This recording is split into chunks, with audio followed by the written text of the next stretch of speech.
கர்த்தருடைய பரிசுத்த நாம் மையப்படுவதாக 7/7/2026 செவ்வாய்க்கிழமை புதிய நாள் புதிய கால வேளைக்காய் கர்த்தர் நன்றியோடு துதிக்கிறேன், ஸ்தோத்திரிக்கிறேன். இந்த நாளுக்கான கர்த்தருடைய வார்த்தை லூக்கா 21 உங்களை விரோதிக்கிறவர்கள் ஒருவரும் எதிர் பேசவும் எதிர் நிற்கவும் கூடாத வாக்கையும் ஞானத்தையும் நான் உங்களுக்கு கொடுப்பேன். I will give you words and wisdom that none of your adversaries will be able to resist or contradict. கர்த்தருடைய நாமம் மகிமைப்படுவதாக. ஞானத்தை கொடுக்கும் தேவன் என்கிறதான தலைப்பிலே உங்களோடு கூட ஆண்டோடைய வார்த்தையை சொல்லி வேதத்தில் இருக்கிற சில வசனங்களை எடுத்து காண்பித்து நாம் யாவரும் ஒருமித்து இந்த நாளை ஒப்பு கொடுத்து ஜெபிப்போம்.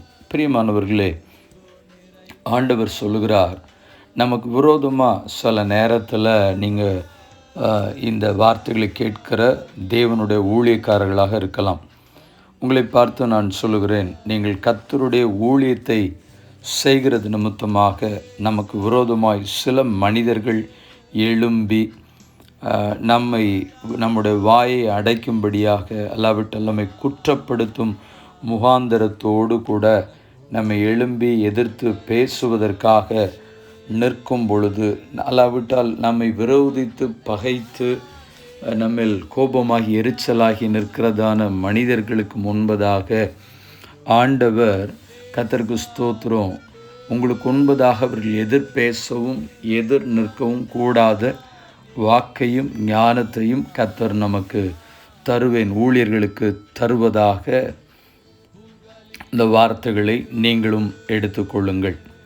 அருமையான தேவனுடைய ஜனமே, இந்த வார்த்தைகளை கேட்கிற நீங்கள் யாராக இருந்தாலும் சரி, கர்த்தருடைய பிள்ளையாக இருக்கிறது நிமித்தமாக, ஆண்டவரை ஆராதிக்கிறது நிமித்தமாக, அவருடைய வழியிலே நடக்கிறது நிமித்தமாக, இன்னும் சொல்லுகிறேன், நீங்கள் கிறிஸ்தவராக கர்த்தருடைய பிள்ளையாக வாழ்கிறது நிமித்தமாக உங்களை குற்றப்படுத்தும் முகாந்திரத்தோடு, உங்களை குறை கண்டுபிடிக்க வேண்டும் என்ற எண்ணத்தோடு உங்களை குற்றப்படுத்தி குறை கண்டுபிடித்து உங்களோடு கூட வழக்காட வம்பு பண்ண எதிர்த்து பேசுவதற்காக முற்படுகிற அத்தனை நாவுகளுக்கு முன்பதாக, அத்தனை வாயின் வார்த்தைகளுக்கு முன்பதாக ஆண்டவர் உங்களுடைய தலையை உயர்த்துவார். எப்படி தெரியுமா? அவர்கள் உங்களுக்கு விரோதமாக எதிர் பேசவும் எதிர் நிற்கவும் கூடாத வாக்கையும் ஞானத்தையும் கர்த்தர் கொடுத்து, உங்கள் தேவன் உங்களுக்கு கொடுத்திருக்கிற ஞானத்தை கண்டு அநேகர் வாயடைத்து போய் ஆச்சரியத்தால் பிரம்மை கொண்டவர்களாய் நிற்கும்படியா ரீமா சியாந்தரா கர்த்தர் உங்களுடைய வாயை அபிஷேகம் பண்ணுவதற்கு கர்த்தர் நல்லவராக இருக்கிறார். நாம் வீணாக யாரிடத்திலும் போய் எதிர்த்து நிற்பதில்லை, வீணாக யாரிடத்திலும் சண்டை போடுவதில்லை. சண்டை போடுகிறதான இருதயமும் கர்த்தருடைய பிள்ளைகள் ஒருவருக்கும் இருப்பதும் இல்லை. ஆனால் நம்மை குற்றப்படுத்த, நம்மை குறை கண்டுபிடிக்க, நம்மில் பகை உணர்வோடு வன்மத்தை வைத்து கொண்டு எரிச்சலை காண்பித்த நம்முடைய ஒருவேளை அது உங்களுடைய உயர்வு நிமித்தமாக இருக்கலாம், உங்களுடைய கர்த்தருக்கு ஸ்தோத்திரம் கர்த்தர் கொடுத்த கிருபைகள் நிமித்தமாக இருக்கலாம், தேவன் உங்களுடைய வாழ்க்கையில் காண்பிக்கிற ஆசீர்வாதங்களின் நிமித்தமாக இருக்கலாம். எந்த வகையில் வேணாலும் பொறாமை நாவிகள் செயல்படலாம்.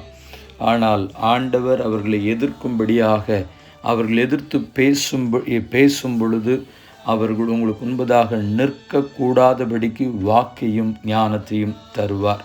கர்த்தருடைய நாம் மையப்படுவதாக சில வசனங்கள் வேதத்திலிருந்து நான் சொல்லி காண்பிக்கிறேன். யாத்திரா 31:6 ஞான இருதயமுள்ள யாவருடைய இருதயத்திலும் ஞானத்தை அருளினேன். ஞானத்தை தரக்கூடிய கர்த்தர். 1 ராஜாக்கள் 3:11 தேவன் அவனை நோக்கி, நீ உனக்கு நீடித்த நாட்களை கேளாமலும் ஐசுரத்தை கேளாமலும் உன் சத்துருக்களின் பிராணனை கேளாமலும் நீ இந்த காரியத்தை கேட்டு நியாயம் விசாரிக்கிறதற்கு ஏற்ற ஞானத்தை உனக்கு வேண்டி கொண்டபடினால் கர்த்தர் சொல்லுகிறார், ஞானத்தையும் நீ கேளாத ஐசுரத்தையும் தருகிறேன் என்று சொல்லி ஆண்டவர் சாலமோனை பார்த்து சொல்லுகிறதை 1 ராஜாக்கள் 3:12 நீங்கள் தெரிந்து கொள்ளலாம். கர்த்தருடைய பரிசுத்த நாமம் மையப்படுவதாக. சங்கீதம் 37:30 நீதிமானுடைய வாய் ஞானத்தை உரைத்து அவனுடைய நாவு நியாயத்தை பேசும். கர்த்தருடைய பிள்ளைகளுடைய வாய்தான் ஞானத்தையும் நியாயத்தையும் பேசும். நீதிமொழிகள் 7ஆம் அதிகாரம் 5ஆம் வசனம். நாம் எப்படி அதை கூப்பிட வேண்டும் என்று சொல்லி வேதம் சொல்லுகிறது. சாலமோன் ஞானி சொல்லி வைத்திருக்கிறார்.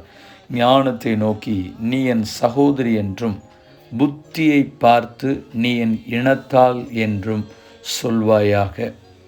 அதே நீதிமொழிகள் 10:31 யாருடைய வாய் ஞானத்தை வெளிப்படுத்தும் என்று சொன்னால் நீதிமானுடைய வாய் ஞானத்தை வெளிப்படுத்தும். யோபு 28:28 இதோ ஆண்டவருக்கு பயப்படுவதே ஞானம், பொல்லாப்பை விட்டு விலகுவதே புத்தி என்று வேதம் நமக்கு சொல்லுகிறது. நீதிமொழிகள் 11:2 அகந்தை வந்தால் லட்சை வரும், தாழ்ந்த சிந்தனைகளிடத்தில் ஞானம் உண்டு. தாழ்ந்த ஒரு எளிமையான தாழ்மையுள்ள அப்படிப்பட்ட இருதயமும் எண்ணமும் இருக்குமேயானால் அவர்களிடத்தில் தான் கர்த்தருடைய ஞானம் குடிக்கொண்டிருக்கும். ரோமர் 11:33 ஆண்டவருடைய ஞானத்தை குறித்து சொல்கிறது. தேவனுடைய ஐஸ்வர்யம், ஞானம், அறிவு என்பவைகளின் ஆழம் எவ்வளவாய் இருக்கிறது. இதை அப்போஸ்தலனாகிய பவுல் கொலோசு சபைக்கு, பட்டணத்தில் இருக்கிற சபைக்கு 2ஆம் அதிகாரம் 3ஆம் வசனத்தில் சொல்லும் பொழுது, கிறிஸ்துவுக்குள் ஞானம், அறிவு என்பவைகளாகிய பொக்கிஷங்கள் எல்லாம் அடங்கியிருக்கிறது. அப்போ அந்த பொக்கிஷங்கள் இதெல்லாம் யாருக்கு அப்படின்னா கர்த்தர் தம்முடைய பிள்ளைகளுக்கு தருவதற்கு நல்லவராக இருக்கிறார். பிள்ளைகள் என்று சொன்னால் உங்களுக்கும் எனக்கும் தான் கர்த்தர் அந்த ஞானத்தை வைத்திருக்கிறார். தேவன் அந்த ஞானத்தை நமக்கு கொடுத்து நாம் தைரியத்தோடு எங்கு வேண்டுமானாலும் யார் முன்பதாக நிற்பதற்கு பலப்படுத்த நாம் இணைந்து ஜெபிப்போம்.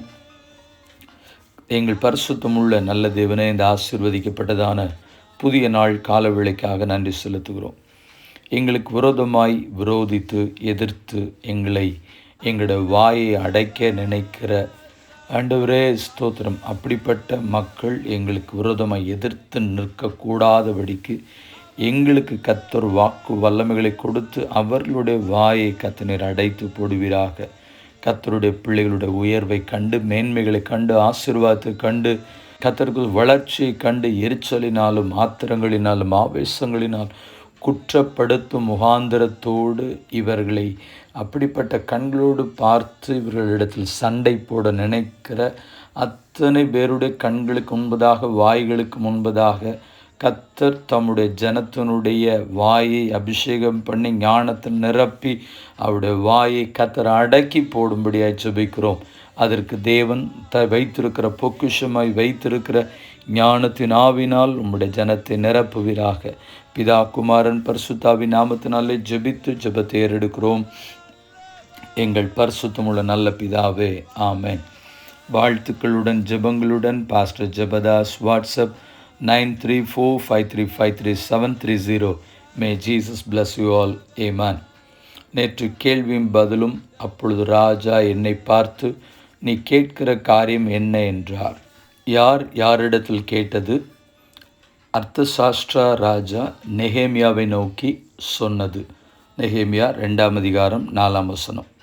இந்த நாளுக்கான கேள்வி, நீர் தேவனுடைய இரகசிய ஆலோசனையை கேட்டு ஞானத்தை உம்மிடமாய் சேர்த்து கொண்டீரோ? யாரிடத்தில் சொன்னது? மீண்டும் வார்த்தைகளுடன் ஜெபங்களுடன் நாளை தினத்தில் உங்களை சந்திக்கிறேன். கிருபை உங்களோடு கூட இருப்பதாக. ஆமென்.